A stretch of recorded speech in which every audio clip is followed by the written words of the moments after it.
मेहुल को swimming pool का बहुत शौक है, इसलिए संडे को मेहुल स्विमिंग पूल में तैरने चला जाता है।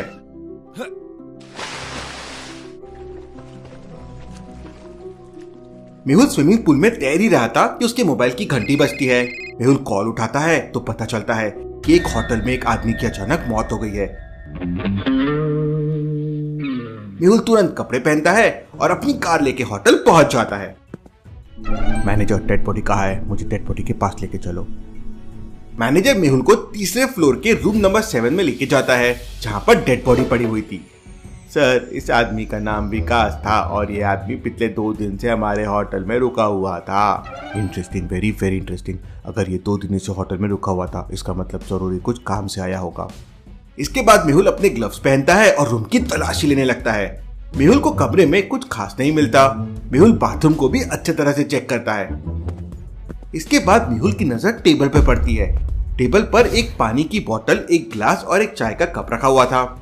जरूर इस चाय में गड़बड़ होगी, मुझे इसकी जांच करनी होगी। लॉजिकल आर्मी, मेहुल की नजर चाय पे ही क्यों गई? उसे क्यों लगा कि चाय में ही गड़बड़ हो सकती है? सोचिए सोचिए।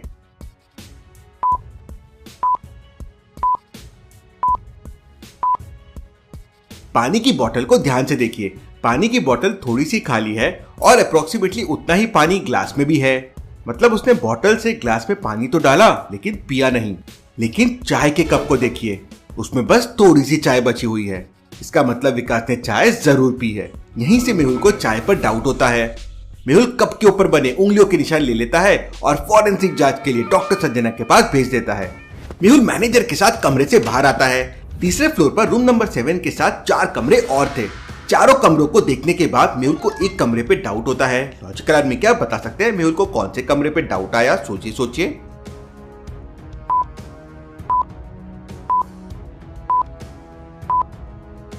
पहले और दूसरे कमरे के बाहर तो ताला लगा हुआ है और तीसरा कमरा अंदर से लॉक है और कमरे के बाहर 2-3 लोगों के चप्पल रखे हुए हैं, तो वो तो नॉर्मल है। लेकिन चौथे कमरे को देखिए, उसका दरवाजा खुला हुआ है। किसी होटल में कोई इस तरह अपने कमरे का दरवाजा खुला नहीं रखता है। वो अगर अंदर है तो भी लगा कर रखता है और बाहर जाता है तो भी लगा के जाता है। मैनेजर, इस कमरे के अंदर कौन था और इस वक्त वो कहाँ है? सर, इस कमरे में राघव नाम का एक आदमी था। राघव भी पिछले 2 दिन से इसी कमरे में रह रहा था, लेकिन अभी पता नहीं वो कहाँ चला गया। Interesting, very very interesting. Vikas भी 2 दिन से यहीं रह रहा है और ये आदमी भी 2 दिन से यहीं है। जरूर कुछ कनेक्शन है। मेहुल तुरंत मैनेजर से राघव का आईडी प्रूफ मांगता है। मैनेजर मेहुल को राघव का आधार कार्ड की फोटोकॉपी देता है। ये आधार कार्ड तो नकली है मैनेजर, राघव ने तुम्हें उल्लू बनाया है। लॉजिकल आर्मी, क्या आप इस आधार कार्ड को देख के बता सकते हैं मेहुल को ऐसा क्यों लगा कि उसने उल्लू बनाया है? सोचिए सोचिए।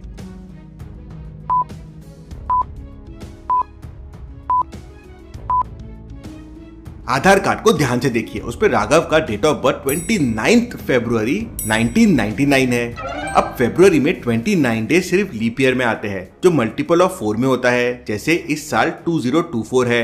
इसका मतलब राघव ने ही विकास का मर्डर किया होगा। हमें तुरंत उसके रूम की जांच करनी होगी। मेहुल और मैनेजर तुरंत उसके रूम में जाते हैं और तलाशी लेते हैं, लेकिन उन्हें वहाँ कोई सबूत नहीं मिलते। रूम एकदम साफ लग रहा है, बेड भी परफेक्टली सेट है। मतलब राघव रूम यूज नहीं कर रहा था, वो बस मौके की तलाश में था कि कब विकास को मारा जाए। मैंने सैंपल्स डॉक्टर संजना को भेज दिए हैं, थोड़ी देर में सब समझ आ जाएगा। डॉक्टर संजना रिसर्च कर रही थी। आलिया और जोया वहाँ बैठ के गेम खेल रहे थे। आलिया, ये तो समझ आ गया कि डेथ जहर से हुई है और चाय में भी सेम जहर है, लेकिन चाय विकास के पेट में नहीं है, तो फिर जहर अंदर कैसे गया? डॉक्टर मैम, कप की फिंगरप्रिंट्स चेक कीजिए ना, क्या उसमें भी विकास अंकल की फिंगरप्रिंट्स है? Doctor, Zoya detective IQ games खेलती है, इसलिए इतनी स्ट्रॉन्ग डिटेक्टिव स्किल्स है। डॉक्टर संजना फिर कप के ऊपर बने फिंगरप्रिंट चेक करती है और मेहुल को बताती है कि कप के ऊपर केवल एक आदमी के ही फिंगरप्रिंट्स है। इम्पॉसिबल, भला ये कैसे हो सकता है? जरूर कुछ तो गड़बड़ है। लॉजिकल आर्मी, क्या बता सकते हैं आलिया को ऐसा क्यों लगा कि कुछ गड़बड़ है? सोचिए सोचिए।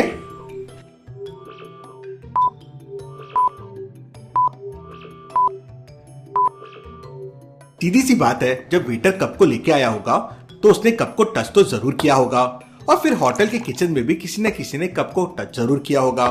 और इसके बाद जब विकास ने चाय पी होगी तो उसने भी कप को अपने हाथों में पकड़ा होगा। डॉक्टर संजना तुरंत विकास के फिंगरप्रिंट्स को चाय के ऊपर के कप के फिंगरप्रिंट से मैच करने की कोशिश करती है, लेकिन वो मैच नहीं होते।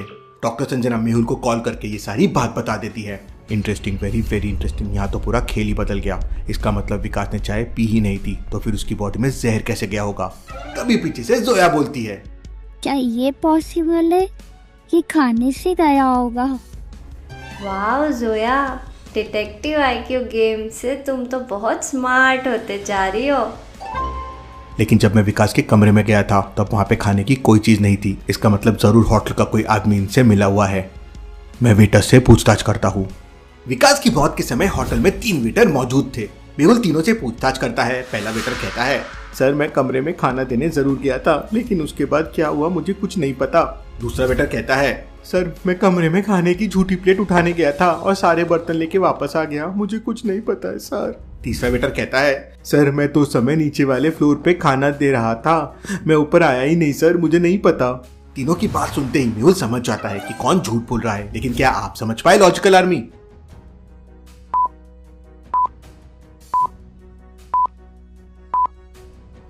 दूसरा वाला वेटर झूठ बोल रहा है, क्योंकि जब वो विकास के कमरे में खाने की प्लेट उठाने गया था तो फिर उसने चाय का कप क्यों छोड़ दिया? उसे चाय का कप भी अपने साथ ले जाना चाहिए था। इसका मतलब वो कुछ छुपा रहा है। मेहुल उसे पकड़ लेता है और पूछताछ करता है। तो वेटर बताता है कि बगल वाले कमरे में राघव नाम का एक आदमी था। उसने उसे 10,000 रुपए दिए थे और खाने में जहर मिलाने के लिए कहा था। केवल 10,000 रुपए के लिए तुमने खाने में जहर मिला दिया और विकास की जान चली गई। अब जेल में जाने के बाद तुम्हें पता चलेगा कि जिंदगी की कीमत क्या होती है।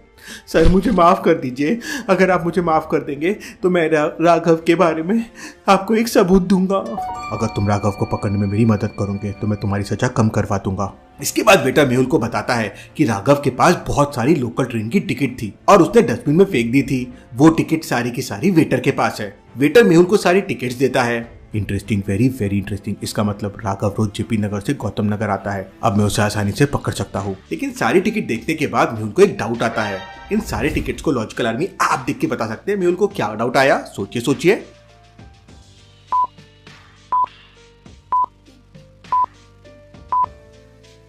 सारी टिकट जेपी नगर से गौतम नगर आने की है, लेकिन एक भी टिकट वापस जाने की नहीं है। ऐसा कैसे पॉसिबल है? राघव रोज जेपी नगर से गौतम नगर आता है और ये टिकट तो काफी पुराने हैं। मीन्स वो यही मुंबई में जेपी नगर में रहता होगा। लेकिन सवाल ये है कि वो वापस कैसे जाता है? और सबसे बड़ा सवाल ये है कि चाय के कप में फिंगरप्रिंट्स के निशान किसके हैं?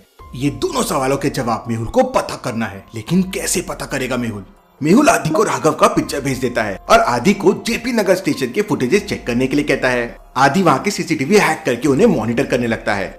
आदि स्टेशन के पास के फुटेजेस ध्यान से देख रहा था कि उसको एक आदमी पे डाउट होता है। लॉजिकल आर्मी, क्या आप इन सीसीटीवी को देख के बता सकते हैं आदि को किस पे डाउट हुआ? सोचिए सोचिए।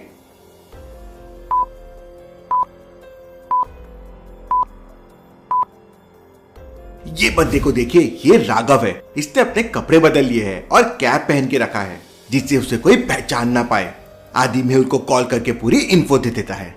मेहुल तुरंत जेपी नगर स्टेशन पहुंच जाता है और उसे पकड़ लेता है। राघव, डिटेक्टिव मेहुल से बच के निकलना नामुमकिन है। अब बताओ तुमने विकास को क्यों मारा और क्या विकास के साथ तुमने चाय पी थी? उसने मुझसे 1 करोड़ रुपए लिए थे और अब दे नहीं रहा था, पर मैंने वेटर को पैसे दिया था खाने में जहर मिलाने। चाय के कप में मेरे निशान नहीं है। What interesting, very very interesting. क्या विकास का कोई और भी दुश्मन था? वो तो मुझे नहीं पता सर, लेकिन मैं उसके बाजू वाले रूम में था और मुझे उसके और मैनेजर के लड़ने की आवाजें बहुत आई थी। मैनेजर के साथ विकास की लड़ाई? मेहुल तुरंत होटल पहुंच जाता है और होटल के रिकॉर्ड चेक करता है तो मेहुल को समझता है कि विकास 2 महीने से होटल का बिल नहीं भरा है। मतलब मैनेजर ने मुझसे झूठ बोला। ये मैनेजर तो कच्चा खिलाड़ी निकला, अपने फिंगरप्रिंट कप में छोड़ दिए। मेहुल मैनेजर को भी पकड़ लेता है। Case solve, detective Mehul rocks.